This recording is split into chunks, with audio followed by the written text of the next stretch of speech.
Okay, boys and girls, I'm back with another video on our Ruth and the Green Book discussion series. So we have two more questions we're going to look at today. And please watch my other videos. We've been talking about Ruth's family on their travels and how the story, once again, it's historical fiction, which means that the story takes place in a certain time period. The time period's in 1950s. They're traveling south where there's Jim Crow laws and they're facing discrimination. And they're on their way to see Grandma. And along the way, they have gone through some adventures of their own. And Ruth has really learned a lot about just what life was like in the South. So we'll look at two questions today. And remember, these questions ask you to go deeper and beyond what's in the text. So in your responses, remember, they should be 3 to 4 sentences in length. I want you to think deeply about the questions, think deeply about your responses to them. You can use this video to help you generate ideas. We'll discuss the questions in detail. We'll look at the story as well, which is what good readers do.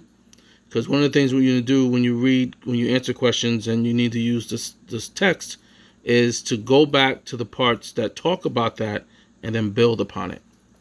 So the first question, number 11, the traveling salesmen all say they could not do their jobs without the Green Book. What would their jobs have been like if they had not had a guide like this one?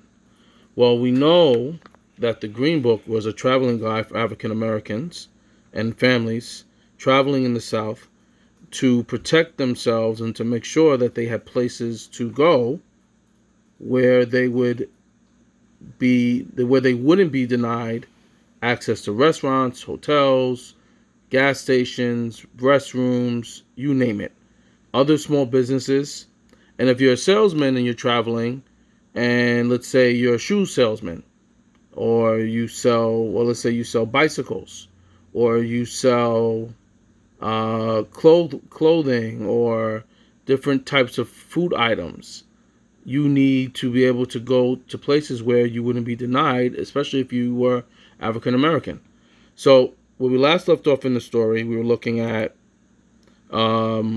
this owner, Miss Melody, who allowed Ruth's family to stay for free, and we know that she did that because she understood what Ruth's family was going through on their travels here, and she was being generous. So as we read on, let's read a little bit more, and we'll get to the part where Ruth and her family talked to some African American salesmen. The next morning, I hated to say goodbye to Miss Melody, but Daddy said we could be at Grandma's house that evening.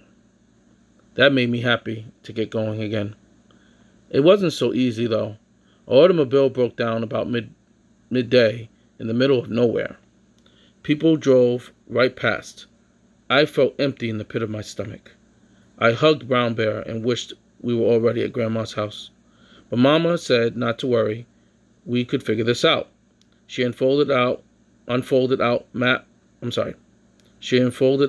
map and told me the names of nearby towns.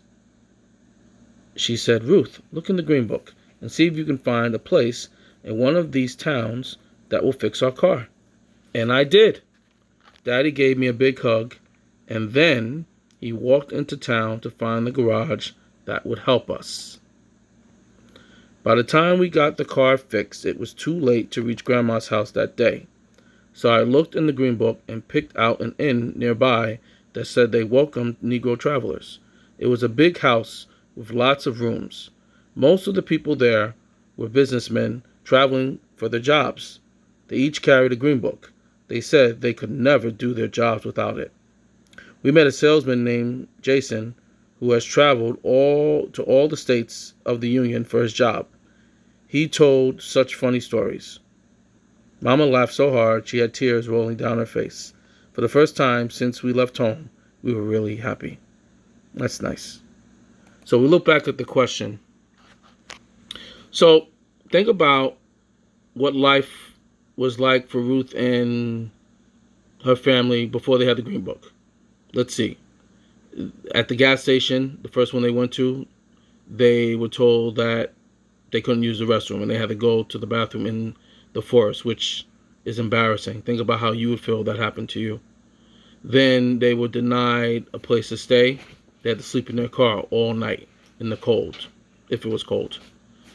Along their travels, they had a difficult time finding places that would serve African American families.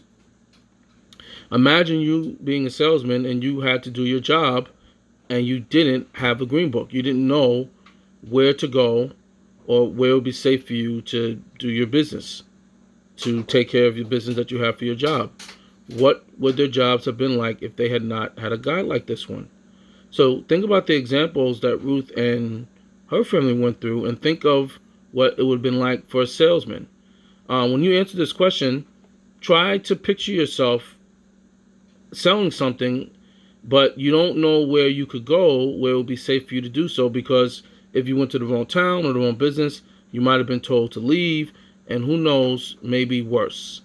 So think about how do you answer that question, 3 to 4 sentences now, and provide details. Now, number 12, why does Ruth give Brown Bear to the little boy at the inn? How have her feelings toward Brown Bear changed? How have her feelings toward Brown Bear changed since the beginning of the car trip? Well, we know in the beginning of the car trip she brought Brown Bear with her.